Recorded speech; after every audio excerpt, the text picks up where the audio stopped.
मडरांझा के नज़दीक गांव अबल मोहरीवाल में बोहड़ का दरख्त जो कि 32 कनाल पर मुहैयत है, पूरे एशिया का सबसे बड़ा दरख्त है जिसको बोहड़ का दरख्त कहते हैं। ये पाकिस्तान के लिए बहुत बड़ा एजाज़ और पाकिस्तान से बाहर ये दरख्त इसकी पहचान है। इसको लोग बाहर से देखने आते हैं। शहरों से बात हुई, उनका यही कहना है कि जो आम शहरी आते हैं, जो बाहर से लोग आते हैं, उनके लिए रास्ता नहीं है, कच्चा रास्ता है, वो भी टूट फूट का शिकार है। हमारी गवर्नमेंट से गुजारिश है उसके लिए नया रास्ता बनाया जाए।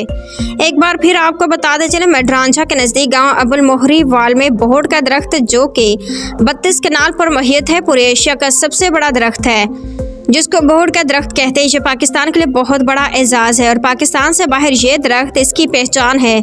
इसको लोग बाहर से देखने आते हैं। शहरों से बात हुई, उनका ये कहना है कि जो आम शहरी आते हैं, जो बाहर से लोग आते हैं, उनके रास्ते नहीं है, कच्चा रास्ता है, वो भी टूट फूट का शिकार है। हमारी गवर्नमेंट से गुजारिश है उसके नया रास्ता बनाया जाए। Report Khadim Hussain Qureshi, MAT news, HD Sargodha.